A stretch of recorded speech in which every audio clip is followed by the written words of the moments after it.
ବାଣୀ ପାଦପଦ୍ମ ବିଷଜୀବୀ ରାଜହଂସ ରଙ୍ଗାଜୀବ ଗଙ୍ଗାଧର। ଓଡ଼ିଆ କାବ୍ୟାକାଶର ଉଜ୍ଜ୍ୱଳତମ ତାରକା। ତପୋଭୂମି ଭାରତବର୍ଷର ମହାନ ଆଦର୍ଶର ସାର୍ଥକ ରୂପକାର।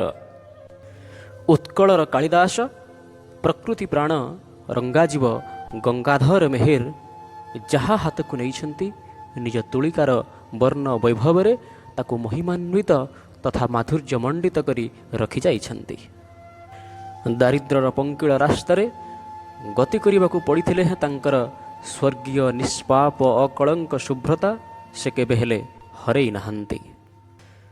ଦିନ ସାଂସାରିକ ଜୀବନର ସକଳ ଜଞ୍ଜାଳ ଓ ଝଡ଼ଝଞ୍ଜା ମଧ୍ୟରେ ସେହି ସୁଧାସ୍ୱାଦୀ ସ୍ୱର୍ଗଚ୍ୟୁତ ଅମୃତ ସନ୍ତାନ ଯେଉଁ ସାର୍ବଭୌମ ଆନନ୍ଦର ମହିମାମୟ ପରିବେଶ ପାଇଛନ୍ତି ତାହା ବାସ୍ତବିକ ଅବିସ୍ମରଣୀୟ।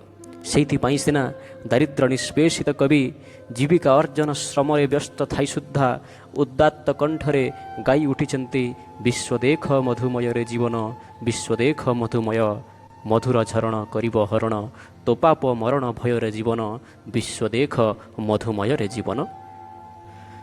ପୂର୍ଣ୍ଣିମା ଚନ୍ଦ୍ରିକାର ଚରମ ଦ୍ୟୋତନା, ଧାରା ଶ୍ରାବଣର ଭରା ବେଦନା ଯେତେବେଳେ ଉତ୍କଳ ଜଣୀର ମର୍ମରେ ମୂର୍ତ୍ତ, ଉତ୍କଳ ଭାରତୀ ଆଧୁନିକ ବିଭବରେ ପ୍ରତିବେଶିନୀମାନଙ୍କର ଅନୁରୂପା ହୋଇ ନ ପାରି ଯେତେବେଳେ ଶ୍ରାବଣର ଦୁର୍ବାର ଧାରା ରୂପକ ଲୋତକ ବିସର୍ଜନ କରୁଥିଲା, ସେତେବେଳେ ପ୍ରାୟ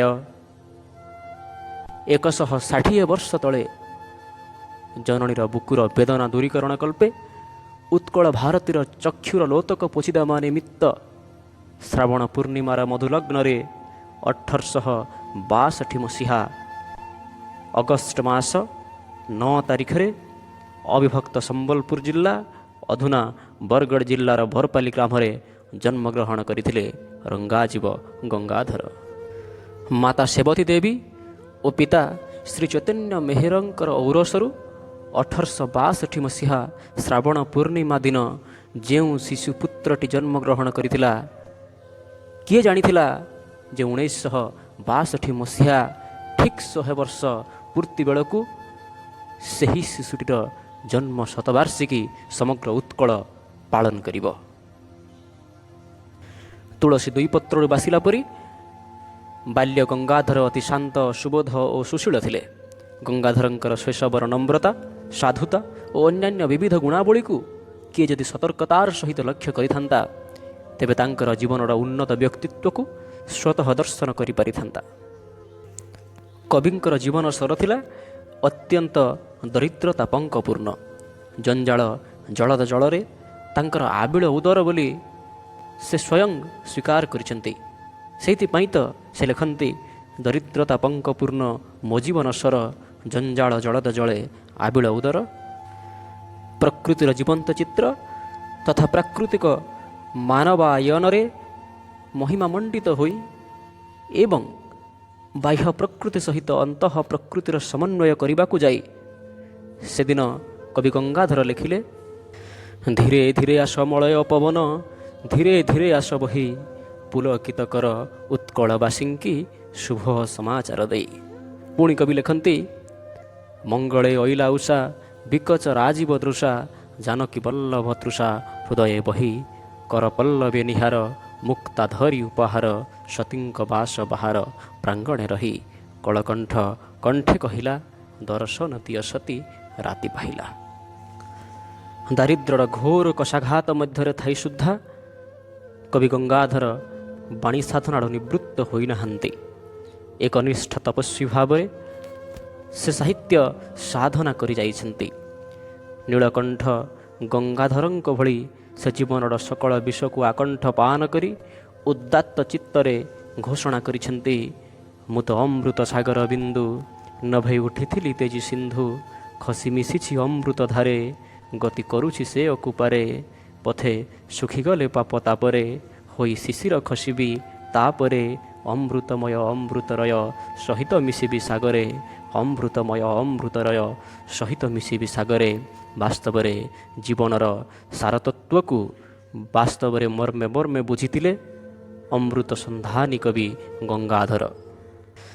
ନିଜ ଜନ୍ମଭୂମି ତଥା ମାତୃଭୂମି ଉତ୍କଳ ମାଟିକୁ ପ୍ରାଣଭରି ଭଲ ପାଉଥିବା କବି ଗଙ୍ଗାଧର ଉତ୍କଳୀୟବାସୀମାନଙ୍କ ମନ ପ୍ରାଣରେ ଜାତି ପ୍ରେମ ବହ୍ନି ପ୍ରଜ୍ୱଳିତ କରିବା ପାଇଁ ସେଦିନ ଲେଖିଥିଲେ, ମାତୃଭୂମି ମାତୃଭାଷାରେ ମମତା ଯା ହୃଦେ ଜନମି ନାହିଁ, ତାକୁ ଯଦି ଜ୍ଞାନୀ ଗଣରେ ଗଣିବା ଅଜ୍ଞାନ ରହିବେ କାହିଁ। କଳ୍ପନା ଜଗତରେ କବିଙ୍କୁ ସମଗ୍ର ବିଶ୍ୱ ମଧୁମୟ ଦେଖାଯାଉଥିଲେ ହେଁ ଓଡ଼ିଆ ଜାତି କେଉଁ ନିମ୍ନ ସ୍ତରରେ ପଡ଼ି ରହିଛନ୍ତି ତାହା ସେ ହୃଦୟଙ୍ଗମ କରି ଏ ଦେଶବାସୀଙ୍କୁ ଉଦ୍ବୋଧନ ଦେବାରେ ସେ ପଛେଇ ନାହାନ୍ତି ଏବଂ ଉଦ୍ବୋଧିତ କରିବାକୁ ଯାଇ ଏ ଓଡ଼ିଆ ଜାତିକୁ ଲକ୍ଷ୍ୟ କରି ସେ କୁହନ୍ତି, ଉଚ୍ଚ ପଦ ପାଇଁ ଡାକିଲେ ରାଜନ, କେତେ ଜଣ ଅଛ ତହିଁକି ଭାଜନ, ପ୍ରତିବେଶୀଙ୍କର ସହିତ ତୁଳନା କରିକର ନିଜ ମଧ୍ୟରେ କଳନା, ତହିଁରୁ ବୁଝିବ ନିଜେ କେତେ ହୀନ, କରିଅଛ ପୁଣି ମାତୃଭାଷାହୀନ। ଓଡ଼ିଆମାନଙ୍କର ବିଦ୍ୟାହୀନତା ଓ ଆଳସ୍ୟକୁ କବି ବାରମ୍ବାର ସମାଲୋଚନା କରି ବାରମ୍ବାର ସେ ତୀବ୍ର ଭାବରେ ବ୍ୟଙ୍ଗୋକ୍ତି ପ୍ରକାଶ କରି କୁହନ୍ତି, କର୍ମ ବାଷ୍ପରଥ ଧାଇଁ ଶଙ୍ଖ ସ୍ୱନେ, ଆସି ଏବେ ଲାଗି ଗଲାଣି ଷ୍ଟେସନେ, ଚଢ଼ିବା ସମୟ ହେଲାଣି ନିକଟ, ଶୋଇପଡ଼ିଅଛ ନ କିଣି ଟିକଟ। କବି ଗଙ୍ଗାଧର ଥିଲେ ଉତ୍କଳୀୟ ଜନସମାଜର ବାସ୍ତବ ଗୁରୁ। ଗୁରୁ ଶବ୍ଦଟିର ପ୍ରକୃତ ସଂଜ୍ଞାକୁ ଉପସ୍ଥାପନ କରିବାକୁ ଯାଇ ସେ ଗୁରୁ ଶିଷ୍ୟ କବିତାରେ ଲେଖନ୍ତି, ନିଜକୁ ଯେ ନିରନ୍ତର ଶିଷ୍ୟ ରୂପେ ଗଣେ, ନିଜକୁ ଯେ ନିରନ୍ତର ଶିଷ୍ୟ ରୂପେ ଗଣେ, ନିଶ୍ଚୟ ସେ ଯୋଗ୍ୟତମ ଗୁରୁ ମଧ୍ୟ ଜଣେ, ନିଶ୍ଚୟ ସେ ଯୋଗ୍ୟତମ ଗୁରୁ ମଧ୍ୟ ଜଣେ। କବି ଗଙ୍ଗାଧର ତାଙ୍କର ଲେଖନୀ ମାଧ୍ୟମରେ ଖାଲି ଯେ ପ୍ରକୃତି ବର୍ଣ୍ଣନା ତଥା ଜୀବନ ଦର୍ଶନ କଥା ଉଲ୍ଲେଖ କରିଛନ୍ତି ତା ନୁହେଁ, ତାଙ୍କ କବିତାର ଛତ୍ରେ ଛତ୍ରେ ଫୁଟି ଉଠିଛି ଈଶ୍ୱରଙ୍କ ପ୍ରତି ପବିତ୍ର ଭଲ ପାଇବାର ସୂତ୍ର। ତେଣୁ ସେ ଭକ୍ତି କବିତାରେ ଲେଖନ୍ତି, ବିଶ୍ୱ ଜୀବନ ହେ ତୁମ୍ଭଙ୍କୁ କରୁଣା ସିନ୍ଧୁ, ବୋଲିବାକୁ ଜଣୁ ମନ ପଡ଼ୁନାହିଁ ସିନ୍ଧୁ ତୁମ୍ଭ କୃପାବିନ୍ଦୁ। ହୃଦୟର କଥା ଜାଣିବାକୁ ଅଛି ତୁମ୍ଭର ଅସୀମ ଶକ୍ତି, ସେତିକି ଘେନ ହେ ଯେତିକି ଅଛି ମୋ ହୃଦୟ ତୁମ୍ଭ ପ୍ରତି ଭକ୍ତି, ସେତିକି ଘେନ ହେ ଯେତିକି ଅଛି ମୋ ହୃଦୟ ତୁମ୍ଭ ପ୍ରତି ଭକ୍ତି। କି ଦେଇ ପୂଜିବି ଯାହା ମୁଁ ଦେଖୁଛି ସବୁ ତୁମ୍ଭରି ପ୍ରସାଦ। ଈଶ୍ୱରଙ୍କ ଉଦ୍ଦେଶ୍ୟରେ ସେ କହୁଛନ୍ତି, କି ଦେଇ ପୂଜିବି ଯାହା ମୁଁ ଦେଖୁଛି ସବୁ ତୁମ୍ଭରି ପ୍ରସାଦ, ଯାହା ପରସାଦ ତାଙ୍କୁ ଅରପିଲେ, ଯାହା ପରସାଦ ତାଙ୍କୁ ଅରପିଲେ, ହେବ ସିନା ଅପରାଧ, ହେବ ସିନା ଅପରାଧ। କବି ଗଙ୍ଗାଧର ବନବଲ୍ଲରୀ ପରି ଏକ ଅଖ୍ୟାତ ପଲ୍ଲୀରେ ଅଯତ୍ନ ବର୍ଦ୍ଧିତ ହୋଇଥିଲେ ସତ, କିନ୍ତୁ ଓଡ଼ିଆ ସାହିତ୍ୟର ପରମ ସୌଭାଗ୍ୟ ବଳରେ ତାଙ୍କ ପ୍ରତିଭା ପୁଷ୍ପ ଅଦିନରେ ଓ ଅଲକ୍ଷ୍ୟରେ ଝରି ପଡ଼ିନି। ଅନାଦର ଓ ଉପେକ୍ଷାର ଶତବଜ୍ରପାତରେ ତାହା ଧ୍ୱଂସ ହୋଇନି, ପ୍ରତିକୂଳ ପରିସ୍ଥିତିରେ ଧ୍ୱଂସ ନ ହୋଇ ବରଂ ତା ଆହୁରି ଅଧିକ ଦୀପ୍ତ, ଆହୁରି ଅଧିକ ଉଜ୍ଜ୍ୱଳ ହୋଇ ଆମକୁ ଆହୁରି ବିସ୍ମିତ କରୁଛି। କବିଙ୍କ ଲେଖନୀ ମୁଣର ପବିତ୍ର ସ୍ପର୍ଶରେ ଆଙ୍କି ହୋଇଥିବା ବିଭିନ୍ନ କାବ୍ୟ କବିତା ମଧ୍ୟରେ ରସରତ୍ନାକର 1892 ମସିହା, ଅହଲ୍ୟାସ୍ତବ 1892 ମସିହା, ଇନ୍ଦୁମତୀ 1893 ମସିହା, କୀଚକବଧ 1902 ମସିହା, ପଦ୍ମିନୀ 1911 ମସିହା, ତପସ୍ୱିନୀ 1912 ମସିହା, ପ୍ରଣୟବଲ୍ଲରୀ 1915 ମସିହା ଇତ୍ୟାଦି ବହୁ ପ୍ରଶଂସା ତଥା ଶ୍ରଦ୍ଧାର ଅଧିକାରୀ ହୋଇପାରିଛି। କବିଙ୍କର ବିଭିନ୍ନ ଖଣ୍ଡକାବ୍ୟ ଓ ଗୀତିକା ମଧ୍ୟରେ ଉତ୍କଳ ଲକ୍ଷ୍ମୀ 1894 ମସିହା, ଅଯୋଧ୍ୟା ଦୃଶ୍ୟ 1911 ମସିହା, କବିତା କଲ୍ଲୋଳ 1912 ମସିହା, ଅର୍ଘ୍ୟଥାଳି 1918 ମସିହା, କୃଷକ ସଙ୍ଗୀତ 1912 ମସିହା ଇତ୍ୟାଦି ଅଶେଷ ଶ୍ରଦ୍ଧାସୁମନ ସାଉଁଟି ପାରିବାରେ ସଫଳ ହୋଇପାରିଛି।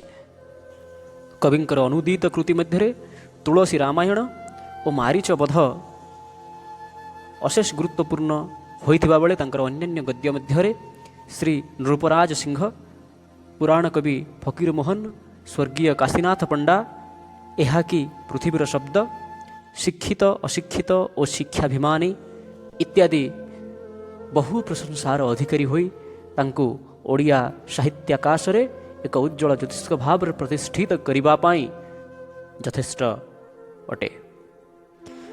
ସରଳ ଶବ୍ଦ ସଂଯୋଜନା ମାଧ୍ୟମରେ ପ୍ରକୃତି ପ୍ରେମ, ଈଶ୍ୱର ଭକ୍ତି, ମାନବବାଦର ବାଣୀ, ଜୀବନ ଦର୍ଶନର ବାଣୀ କହୁଥିବା ରଙ୍ଗାଜୀବ ଗଙ୍ଗାଧର 1924 ମସିହାରେ ଚୈତ୍ର ଅମାବାସ୍ୟା ଦିନ ଚିରଦିନ ପାଇଁ ବିଦାୟ ନେଇଗଲେ ସତ।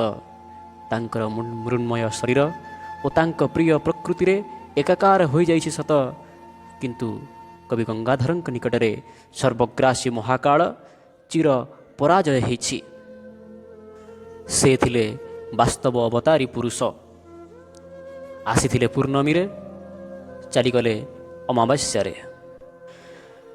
ଗଙ୍ଗାଧର ଆଜି ନାହାନ୍ତି। ବୁଢ଼ାରାଜା ପାହାଡ଼ ତାଙ୍କୁ ଦର୍ଶନ କରିବା ପାଇଁ ଗଭୀର ତପସ୍ୟାମଗ୍ନ। ମହାନଦୀ ତାଙ୍କର ଆସିବା ବାଟକୁ ଚାହିଁ ଚାହିଁ ବେଳେବେଳେ ନିୟତିର ବିରୁଦ୍ଧରେ କରୁଛି ସଂଗ୍ରାମ। ପ୍ରଧାନ ପାଠ ଆଜି କରୁଛି ତାଙ୍କରି ସଙ୍ଗୀତ ଗାନ ଏବଂ କରୁଛି ସ୍ମୃତିତର୍ପଣ। କୁମ୍ଭାଟୁଆ ଭାଟ ହୋଇ ନୀତି କରୁଛି କବିଙ୍କର ସ୍ତବ ପାଠ। ଶହ ଶହ ବର୍ଷ ପରେ ଆଜି ମଧ୍ୟ କବି ଗଙ୍ଗାଧରଙ୍କର କାଳଜୟୀ କାବ୍ୟ କବିତା ଉତ୍କଳୀୟ ବାଣୀ ଭଣ୍ଡାରକୁ ପୁଷ୍କଳ ଓ ସମୃଦ୍ଧ କରୁଛି। ଅନୁରୂପ ଭାବରେ କବିଙ୍କର ମହାନ କାବ୍ୟ କବିତାରେ ଜୀବନ ଉତ୍ତରିତ ହେବା ପାଇଁ ଯେଉଁ ବଳିଷ୍ଠ ବାର୍ତ୍ତା ରହିଛି ତାହା ଅବିସ୍ମରଣୀୟ। ଆଜି ଯେତେବେଳେ ଏକବିଂଶ ଶତାବ୍ଦୀରେ ମାନବବାଦ ମା ଛିଉଣ୍ଡ ହୋଇ ରାସ୍ତାରେ ଝୁଲୁଛି, ଆଦର୍ଶ ଭିକ୍ଷା କରୁଛି ଅନାଦର୍ଶର କରୁଣା, ଠିକ୍ ସେହି ସମୟରେ ଗଙ୍ଗାଧରଙ୍କ ସାହିତ୍ୟ ଆମ ଜୀବନରେ ସେହି ମୂଲ୍ୟବୋଧକୁ ଭରି ଦେଉଛି। ବାସ୍ତବିକ କବି ଗଙ୍ଗାଧର ଏ ଜାତି ପାଇଁ, ଏ ଦେଶ ପାଇଁ ଅମର। ସ୍ଥୂଳତଃ କବି ଗଙ୍ଗାଧରଙ୍କର ମୃତ୍ୟୁ ନାହିଁ।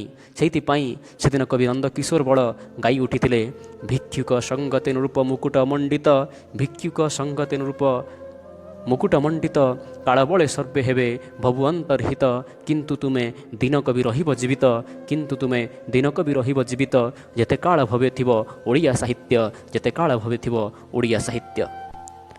ସେହି ପ୍ରକୃତି ପ୍ରେମୀ, ମାନବ ପ୍ରେମୀ, ଈଶ୍ୱର ପ୍ରେମୀ, ଜୀବନ ଦର୍ଶନର ଅଧିକାରୀ, ନିଖିଳ ଓଡ଼ିଆ ଜାତିର ପ୍ରିୟ କବି, ଭାରତବର୍ଷର ମହାଆଦର୍ଶର ସାର୍ଥକ ରୂପକାର ସ୍ୱଭାବ କବି ଗଙ୍ଗାଧର ମେହେରଙ୍କୁ ତାଙ୍କ ପୁଣ୍ୟତିଥି ଅବସରରେ ଅନନ୍ତ କୋଟି ପ୍ରଣାମ, ଅନନ୍ତ କୋଟି ପ୍ରଣାମ ଏବଂ ଅନନ୍ତ କୋଟି ପ୍ରଣାମ ଜ୍ଞାପନ କରୁଛି।